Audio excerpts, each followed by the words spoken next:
Саламатсыздар ма балалар? Біз 3-ші бөлім бойынша Python тілінде программалау бөліміне келіп тұрмыз.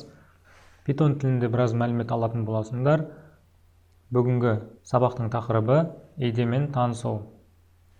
Бүгінгі сабақтан IDE интерфейсінің мүмкіндіктерін, Python тілінде сызықтық алгоритмдерді программалауды білетін боласыздар. Программа компьютер түсінетін тілде жазылған командалар мен нұсқаулар жиынтығы. Программа жазу процесін программалау, ал программа жазатын адамды программалаушы деп атайды. Компьютер түсініп қабылдай алатын тілді программалау тілі дейміз. Программалау тілі бұл жасанды тіл. Процессор программалау тілінде жазылған программаларды тікелей қабылдайды. Ол үшін программаларды процессор тілінде аударатын транслятор, яғни аударғыш қажет. Транслятордың екі түрі бар. Біріншісі компилятор, ал екіншісі интерпретатор. Программалау тілінде жазылған программаны мәшине кодына аудару үшін компилятор қолданылады. Мәшине тілінде аударылған программаны процессорда кезең-кезеңімен талдай отырып, ретімен орындау үшін интерпретатор қолданылады. Неліктен программалау тілдерінің арасынан Pythonды таңдадық деген сұраққа келетін болсақ, Python үйренуге жеңіл болсын деген мақсатпен жасалған. Pythonда программа жазу мен оқу басқа программалау тілдеріне қарағанда әлдеқайда оңай. Pythonның интерпретаторы тегін, оны қосымшалармен бірге тегін пайдалануға болады. Python программалау тілін компьютерге орнату. Бұл программалау тілі тегін болғандықтан, оны кез келген сайттан көшіру тегін. Мысалы, Python бағдарламасын мына көрсетілген сайттан көшіріп жүктеуге болады. Немесе тілді компьютерге орнату үшін интернеттегі іздеу серверлерінің алаңына, яғни мына жерге Python деп жазса жеткілікті. Және төменгі жағында python.org деген сілтемесін басамыз. Және мына көрсетілген батырманы басып компьютерімізге тегін жүктеп аламыз. Жүктеп болғаннан кейін өз компьютерімізге орнатып алуымыз керек.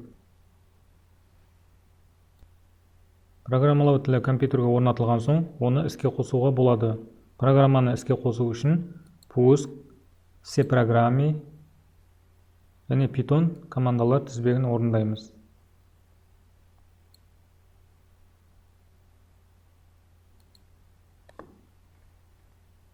Бұл Pythonның 3.8.0 нұсқасының терезесі. Балалар, бұл shell беті, shell сөзі қабықша мағынасын береді. Біз программалау тілімен әрекеттесуді осы дәл қабықша арқылы жүзеге асырамыз. Қабықша пайдаланушының графикалық интерфейс деп те аталады. Программа мәзірінде файл, түзету, қабықша, жөндеу, операциялар, терезе, көмек сияқты бөлімдер орналасқан. Программа терезесіндегі мына таңбалар пайдаланушының деректерін енгізуге, программамен жұмыс істеуге мүмкіндік береді.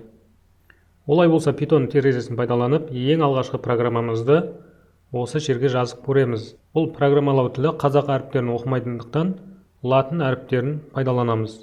Алдымен қарапайым сәлемдесу программасын жазып көрейік. Принттен екі жақша кетеді. Осы жақшаның ішіне апостроф қоямыз. Осы апострофтың ішіне текстімізді жазамыз.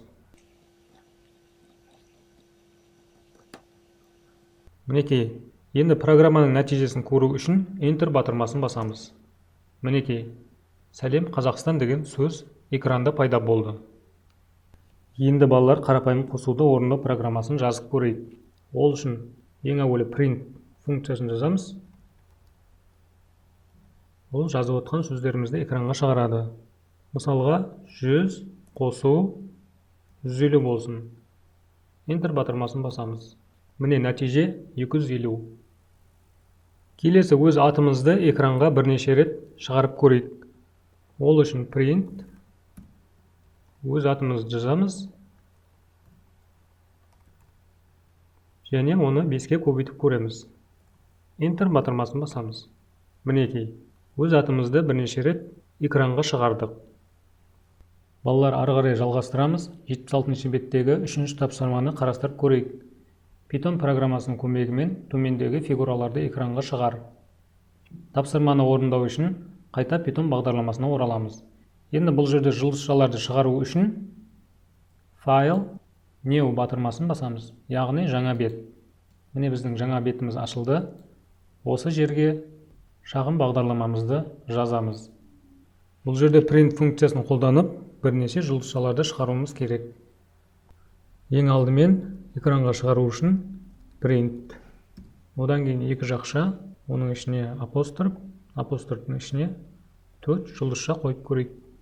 Дәл осы әдісті астыңғы жолға қолданамыз.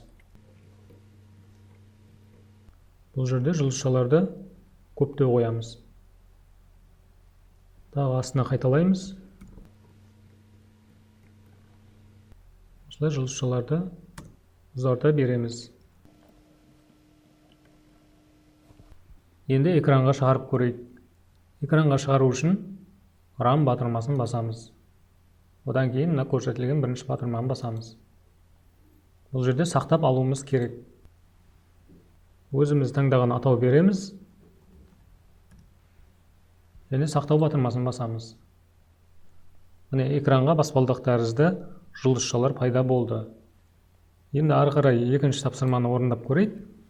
Екінші тапсырманы орындау үшін дәл осы жұлдызшаларды толықтырсақ болады. Қажет емес жерін алып тастаймыз. Бұл жерде біз тік төртбұрыш жасауымыз керек. Енді жұлдызшадан құралған тік төртбұрышымызды экранға шығарып көрейік. Қайтадан Run батырмасын басамыз.